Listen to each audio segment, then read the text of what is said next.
Matematika terkadang menjadi pelajaran yang sulit bagi banyak pelajar, khususnya di negara-negara Asia Tenggara. Para siswa merasa pembelajaran matematika itu sulit. Pada tahun 1960-an, 1970-an, bahkan pada tahun 1980-an, sistem pendidikan di Asia Tenggara belum mampu membantu semua siswa untuk belajar matematika secara tepat. Pada tahun 1960-an, sistem pendidikan di negara-negara Asia Timur, misalnya Jepang, Korea, memiliki siswa yang rata-rata 1 tahun di atas ekspektasi. Untuk membantu kita memahami bilangannya, 500 berarti bahwa siswa belajar pada tingkat yang memadai. Dan dengan perbedaan sekitar 40 poin, berarti 1 tahun pembelajaran. Jadi pada tahun-tahun awal, misalnya dalam sistem Jepang, rata-rata siswa yang memiliki skor 500-an memperoleh skor sekitar 550. Berarti sekitar 1 tahun di atas ekspektasi. Sebaliknya, di Asia Tenggara, para siswa yang memiliki skor di angka 400-an biasanya memperoleh sekitar skor 450.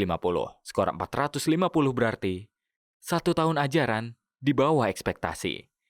Jadi bisa dibayangkan, jika rata-rata siswa sudah berada pada 1 tahun di bawah ekspektasi, bisa dibayangkan sistem tersebut tidak membantu siswa belajar matematika pada tingkat yang memadai. Sama seperti negara-negara Asia Tenggara lainnya, Thailand, Malaysia, Filipina, Indonesia, para siswa di Singapura juga tidak melakukannya dengan baik dahulunya. 3 alasan mengapa para siswa belum mampu mengerjakan matematika dengan baik. Pertama, menghafal. Ketika siswa diharapkan untuk selalu menghafal, pembelajaran matematika akan terganggu. Kedua, prosedur tanpa pemahaman. Ketika siswa tidak memahami prosedur yang mereka lakukan, hal itu dapat merusak pembelajaran matematika. Ketiga, perhitungan yang membosankan. Ketika siswa diharapkan untuk melakukan perhitungan yang membosankan, saat itulah belajar matematika menjadi sebuah keterpaksaan, sebuah beban, tidak menarik. Inilah 3 hal yang sekarang kita ketahui dapat menyebabkan tingkat pembelajaran matematika yang rendah. Banyak siswa di Asia Tenggara, bahkan di Singapura dahulunya, diharapkan belajar matematika dengan cara menghafal.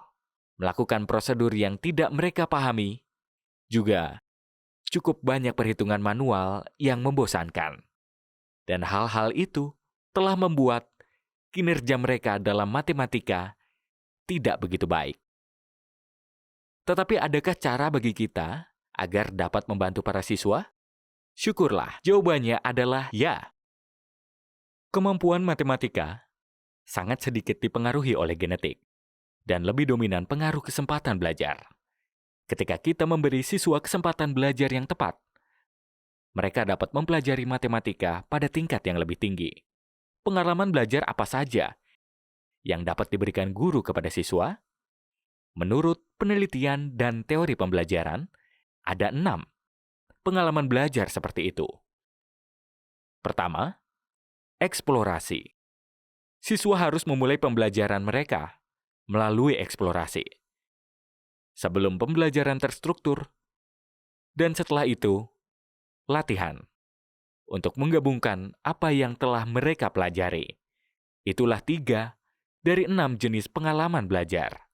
Eksplorasi, pembelajaran terstruktur, dan latihan yang berdasarkan pada teori dari Diens. Pengalaman belajar lainnya termasuk fakta bahwa matematika adalah sebuah bahasa. Maka itu diperlukan membaca dan menulis. Pembelajaran matematika perlu memuat pengalaman belajar tersebut. Jadi, Banyak guru di sekolah di Singapura yang memberikan kesempatan kepada siswa untuk terlibat dalam penulisan jurnal. Terakhir, pengalaman belajar dalam bentuk refleksi. Sebuah teori oleh Dewey mengingatkan kita bahwa refleksi adalah mekanisme utama yang kita gunakan untuk mengkonversi semua informasi yang kita dapatkan ke dalam pengetahuan yang kita miliki.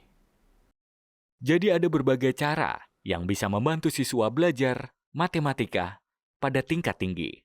Dengan menggunakan teori penelitian dan pembelajaran, kita bisa melakukan hal tersebut dengan menyediakan pengalaman belajar yang sesuai bagi para siswa. Mudah-mudahan, bagian dari pembelajaran juga dilakukan secara kolaboratif. Vygotsky mengingatkan kita bahwa kerjasama dan interaksi merupakan komponen penting dalam pembelajaran matematika. Kita tidak bisa belajar matematika sendirian, secara terisolasi. Proses belajar, termasuk di dalamnya pembelajaran matematika, merupakan kegiatan sosial. Dan penggunaan bahasa, penggunaan percakapan, adalah bagian dari teori oleh Piaget.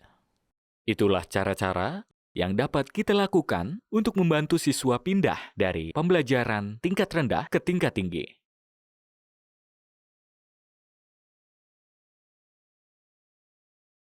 Pemilihan alat belajar yang tepat adalah bagian penting dari tugas kita sebagai seorang guru. Ketika saya ingin siswa mempelajari pelajaran geometri, saya dapat menggunakan alat seperti sebuah software yang dapat mereka pakai untuk eksplorasi nilai-nilai sudut.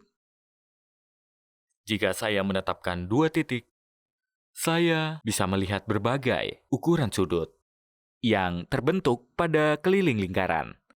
Dan software itu menghilangkan kejenuhan dalam menggambar, mengukur menggunakan busur derajat yang mana tidak terlalu akurat.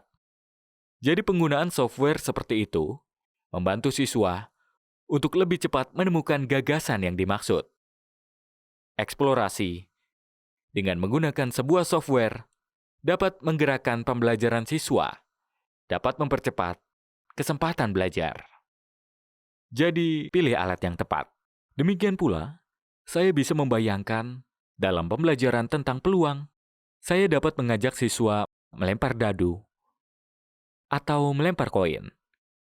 Pengalaman dari praktik diperlukan, tetapi setelah beberapa saat, kita juga menginginkan mereka untuk dapat melakukan generalisasi dan memperluas pengamatan awal mereka menjadi sesuatu yang lebih abstrak, dan penggunaan kalkulator saintifik akan memungkinkan mereka untuk melempar koin atau melempar dadu. Sementara pengalaman dari latihan awal diperlukan.